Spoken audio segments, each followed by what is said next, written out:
үхмээр байна. Гэхдээ бас догбуг идмээр байна. Номын тухай товчлон хүргье. За энэ номын зохиолч нь бол Пиксеги хэмээх мэргэжлийн зохиолчоор сурч төгссөн залуухан эмэгтэй байсан. За тухайн үедээ бол хэвлэлийн газарт 5 жилийн турш ажилласан.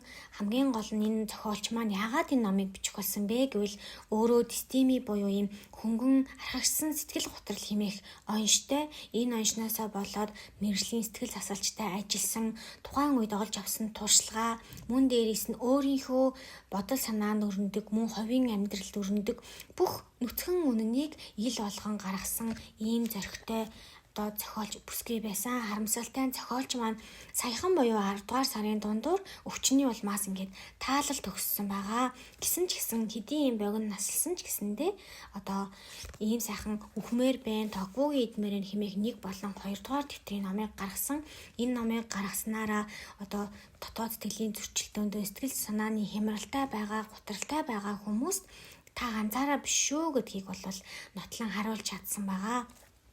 За тэгээд номын үйл явдлын тухай дуртахаасаа өмнө онцлогийг нь дурдж өгье. Энэ ном бол уран зохиолын номноос өөр мөн дээрээс нь яг тийм судалгаа суурьтай онлын номноос бас өөр.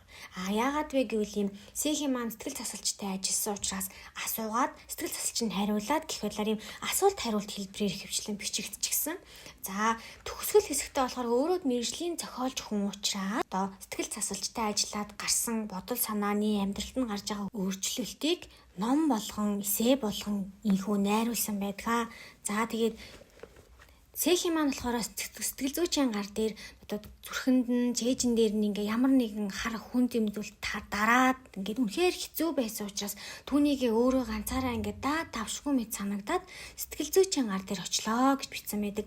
Тэгээ сэтгэл зүйч дээр очихдоо би ингээ сэтгэл готролд орчихсан юм шиг байна гэсэн чинь сэтгэл зүйч нь за тэгвэл энэ сэтгэл готролд орсныгоо юунаас болж байна гэж товчлоо асуухад өөрийнхөө бага насндаа туулсан гэр бүлийн маргаанаас болсон байхаа гэж өөрөө дүгнж байгаа.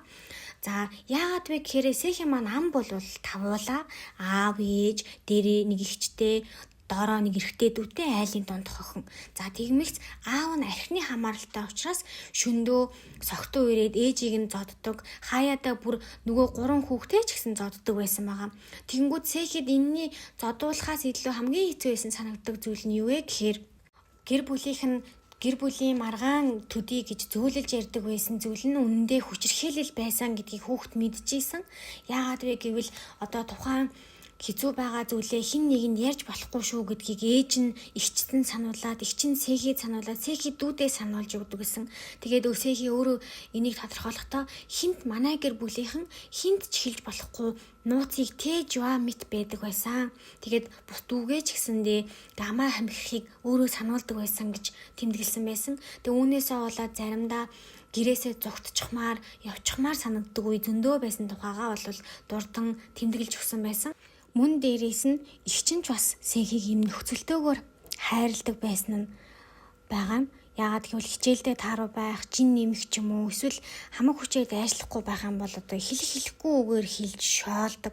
Мөн дээрээс нь өөрөөс нь насаар овоо идэн ихч учраас эрт ажил хийгээд орлоготой олчихсан тэднэрт цүнх, гутал авч өгөхдөө хэрэг муу байх юм бол эний чинь буцааж аавна гэж сурдгүүлдэг байсан байгаа. Тэгээд бушуухан л том болоод эгчээсээ хараад биш өөрөө мөнгө олдог болохыг хүсдэг.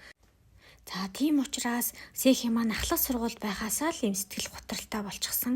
Энэ нь мэдээж явсаар агаад нас биеинд хүрсэн хойно ингээд даамжраад сэтгэл зүйчтэй ажиллахаас нааш өөрөө эдгээж дийлхээргүй болсон байгаамаа. Тэгээ хамгийн гол нь энэ 20 эдхэн наснд нь тохиолж байгаа учраас өөрөө өөрийгөө дутуу үнэлдэг, бусадтай хит их харьцуулж шүүдэг, маш их тийм өөртөө хатуу ханддаг хүн болчихсон байгаа. Тэгээд түүний сэтгэл зүй дотор бол ингээ мөнхийн дайн өрнөдөг гэж байгаа. Тэгээд дотроо ингээ хэдэн 10 баг магадгүй хэдэн 100 дайсантай болсон гэж өөрийгөө бол тодорхойлж өнийгээ бол яг нуулгүй бичсэн байсан. Мэдээж сэтгэл зүйчтэй ажиллаж байгаа учраас мэрэгжлийн хүн зөвлөгөө өгч түүнийг тодорхойлох нь ойлгомжтой. Тэгэнгүүт хамгийн ихний уулзалтан дээр сэтгэл зүйч нь ингэж хэлдэг. Сэхийг бусдаас хит их хамаарах гээд байдаг юм байна. Сэтгэл хөдлөлийн 2 төрөл зэрэгцдэг. За тэгээд Нэг бол юмсыг, нэг бол хар, нэг эсвэл цагаан гэсэн хоёрхан янзаар л ялгаж хардаг. Гэтэл юмсыг ингээ олон талд өнцгөр нь харж байх хэрэгтэй гэж зөвлөдөг. Тэгээд сэтгэл засалчийн энэ үгийг Сэхем хамгийн анх удаа сонсоод сэтгэл нь нэг юм ууж ирч анхудаага юм тайвширсан мэдрэмж авсан гэж бичсэн байгаа. Бас зөвлөгөөнүүдийг бол харамгүй хэлнэ. За тэгэхээр юу гэж зөвлөдгөө гэхээр өөрийгөө өрөөл бусадтай биш харин өнгөрсөндөх Сэхитэй л харьцуулаа. 10 настай байхдаа юу мөрөддөг байсан бэ?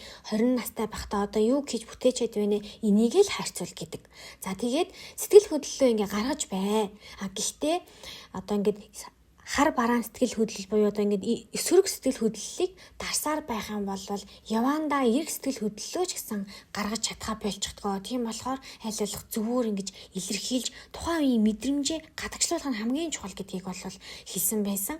За тэгээд бас нэг зүйл нь хэм бол өөртөө илүү төвлөрөө, өөрийгөө л сонирх, дуртай зүйлсээ, юуны тухай юу гэж боддгоо олж таньж мэдэрээ гэж даалгаврыг бол өгдөгөө. Тэгээд Сэхийг аль болох юм өөрийгөө дайчилсан ямар нэгэн өөр бүлэгмэнд хамрагдах ч юм уу, ямар нэгэн дасгал хөдөлгөөн хийх ч юм уу, тийм зүйлийг хийж үзээрэй гэж туршиж үзэхийг санал болгодог. Яагаад вэ гэвэл сэтгэл готролд орчихсон хүн унтах, идэх гэсэн анхдагч хэрэгцээгээ л дүнгэн тангаа хангадаг болчихдог. Түүн зориг, мөрөөдөл, хайрлах гэдэг зүйлүүд нэг тийм сонирн биш болчдөг юм байна л. Энэ 10 жилийн хугацаанд сэтгэл засалчтай ингээ ажилласан гэсэндээ шууд дээрдэж чадахгүй байсан. Тийм учраас тайвшруулах имийг бол сэтгэл засалч нь бичиж өгдөг юм жороор уудаг болсон. Гэвч энэ имийн гаж нөлөөнд бас мэдэгдэж эхэлдэг. Яасан гэхээр юм актази буюу ийм зүгээр сууж чадхаа болчихдог. Ийм эмгэг бас илэрч эхэлдэг юм л да, маш их уйдах. Тэгээ дээрээс нь сэтгэл хөдлөлөө огцом гаргаад жишээ нь ажил дээр нь хүн ажиллаа хийж байхдаа кейбордоо жоохон чанга дуурах юм бол очиод наатаха жоохон чимээгүй байлгаач гэж шууд хэлж илэрхийлдэг болсон байгаа. Өмнө нь бол Сэхи маань хүнд шууд тийм илэрхийллийг гаргаж чаддаггүй дотгошоогоо хүн байсан. За тэгээд энэ эмийн гаж нөлөөнөөс л ийм цанг авир гаргадаг болсон гэдгийг бол сэтгэл зүйч нь тэр дайрууд дүгнэж мэдээд эмчилгээгээ баг зэрэг өөрчилдөг. За сэтгэл заслын эмчилгээ авч байгаа ч гэсэн зарим өдөр Сэхигийн гараас юу ч гарахгүй байх, нурмайх, гуниглах, заримдаа овоо дээрдэх гэсэн юм сэтгэл хөдлөлийн юм дайвал зам өрнсөөр л байдаг. За гэхдээ мэдээж өөртөөгөө тэмцээд сайжрахыг хүсэж байгаа учраас сайн өөрчлөлтүүд бас гарсан гэдгийг бол номынхоо төгсгөл хэсэг дээр дид гарчгуудыг өгөөд түүнтэй тохирсон эсээнүүдийг бол найруулан бичсэн байдаг. Мэдээ сайн өөрчлөлтүүд байгаа, саарууд байдаг. За хамгийн сонирхолтой нь юу вэ гэхээр Сэхи маань өөрөө нөгөө маш их юм сэтгэл готролтой хүмүүс төгшөлт их мэдэрдэг учраас тэр төгшөлтөд дарахын тулд хин нэгэнтэй чухал яриа өрнүүлэхдээ мөн дээрээс нь сэтгэл зүйчтэйгээ ярилцахдаа дууга хураагаад авчихдаг. Тэгээ түүний оройн гэртээ очиод сонсдог ийм их төгшөлт их мэдрэгдэг хүн байсан. Гэтэ зарим муу зүйлч гэсэндээ сайнны төлөө тохиолддог гэдэг штеп. Түүнтэй адилхан энэ дуу хураагуурд хурааж авсан нь өнөөдрийн энэ үхмээр байна. Гэтэ бас тогбоогийн идмээр байна гэдэг номыг бүтэх гол ийм цөмөн болсон юм аа. Тэгээд үүнийгээ болохоор хамгийн ганц ялгаатай зүйл нь гэвэл сэтгэл засалчтай номоо шууд файлаар нь өгжсэн. Би ийм ном бичлээ болох уу гэд. Тэгээд сэтгэл засалчийнх нь үг хүртлийн номон дээр багтсан байдаг. Тэгээд сэтгэл засалч ч гэсэн хүнштэй гэдэг үнцгийг бас гаргасан байсан. Тэгээд сэтгэл засалч нь юу гэж хэлсэн бэ гэхээр энэ ном бол алтан оноогоор дүрэн хоёр хүний л харилцан яриа юм аа. Заримдаа би түүнд үүнээс илүү сайн зөвлөгөө өгч чадаагүй юм бах таа гэж өөртөө бас юм харамссан үе байсан гэж бичсэн байсан. Ингээд 166 хуудас бүхий номыг бол маш товчхон байдлаар та нартай товчилж ярьлаа. Тэгээд энэ номыг уншаад ойлгосон зүйл бас байгаа. Нэг нь юу вэ гэхээр хүн үнэхээр дуртай зүйлээ олох хэрэгтэй байна гэж бодсон. Гэтэ дуртай зүйл гэхээр нэг юм заавалчгүй нийгмийн сайн сайхны хэмжүүр шигшигдэж гарч ирсэн зүйл биш. Түгээр энгийн нэг магадгүй гой шинэ хувцас аваад загварлаг байхыг хүсдэг. Түүнийхээ төлөө ажил хөдөлмөр хийдэг, мөнгө олдог, гойдог, гой хүмүүс хийлгээд кап авдаг, гой гоймын идээд ажиргалыг мэдэрдэг байсан ч болох юм байна гэдгийг мэдчих авсан. Хоёр дахь нь болохоор ерөөсөө л үнэхээр жаргалтай амьдрах юм бол миний амьдралд гуниг байна, зовлон байна, жаргал байна, айдас байна, баяр баясгалан байна гэдгийг хүлээмжшүүлэх ёстой. Гэхдээ эдгээр нь болохоор ердөөл миний нэг сэтгэл хөдлөл тухайн үйл явдалд гаргаж байгаа сэтгэл хөдлөл юм байна. Түүнээс биш тэр сэтгэл хөдлөл би биш юм байна гэдгийг юм ялгаж ойлгох ёстой юм байна л гэж ойлгосон байгаа. За ингээд өөрийнхөө уншсан номуудаас хамгийн анхны төвчлөл хийсэн ном энэ боллоо. Ингээд энэ хүү бичлэгээ энэ хүргээд дуусгаж байна. Дуустал нь сонссон танд баярлалаа. Тэгээд таач бас өөрийнхөө зүрх сэтгэлийг тэврээрээ, сонсоорой, өөрийгөө бас хайрлаарай гэж хэлье. Баярлалаа.